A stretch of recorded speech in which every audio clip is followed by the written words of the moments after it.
लखनऊ में हम लोग एक नाइट सफारी बना रहे हैं पोखरेल के पास, और पोखरेल के नाइट सफारी के पहले हम एक नदी को जीवित करने वाले हैं लखनऊ में। उसका नाम है पोखरेल नदी।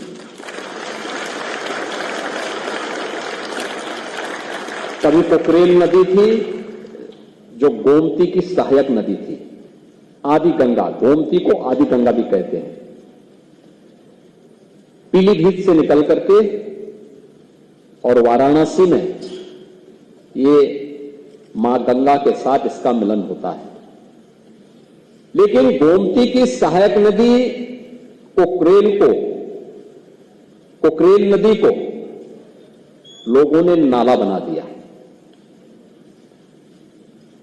नाला बना करके उसमें अवैध निर्माण कर दिए, कब्जे हो गए, और कब्जा इतना बढ़ा, पिछले 4 दशक में इतना बढ़ गया कि अब वह स्वयं ही न केवल नदी के लिए बल्कि यहां के पर्यावरण के लिए एक चुनौती बन गई थी। और फिर 1 वर्ष पहले हम लोगों ने इस लड़ाई को प्रारंभ किया। नहीं, पोखरेल को नाला नहीं, इसको फिर से नदी बनाना है।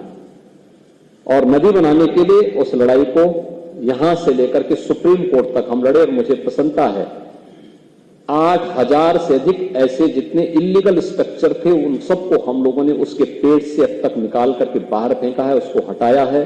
जिनका पुनर्वास होना था उन्हें पुनर्वास भी किया है, जिन्हें दंडित करना था उन्हें दंडित भी किया है। और नदी, आप आश्चर्य करेंगे कि अभी 8000 स्ट्रक्चर हटे हैं, लेकिन इतने स्ट्रक्चर हटने के बाद नदी में पानी के नए स्रोत फूटते हुए दिखाई दे रहे हैं। यानी जब गर्मी थी, जब नदियां सूख रही थी, जल के स्रोत सूख रहे थे, तब पोखरेल में नए जल के स्रोत फूट रहे थे।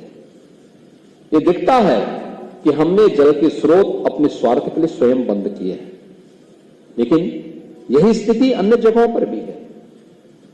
हमने कभी भी इस दिशा में प्रयास नहीं किया है, और इको टूरिज्म डेवलपमेंट बोर्ड इस बात के लिए हमें आगाह कर रहा है कि ज्ञानवर्धन के लिए भी, मनोरंजन के लिए भी हम अपनी प्रकृति के इस उपहार का उपयोग करें, लेकिन इसके साथ साथ आने वाली पीढ़ी को एक लंबे समय तक ये उपहार इसी रूप में, मनोरंजन और ज्ञानवर्धन के रूप में प्राप्त होता रहे। इसलिए इसके संरक्षण की जिम्मेदारी भी हमारे ऊपर होनी चाहिए, हर पीढ़ी को अपने ऊपर लेनी पड़ेगी।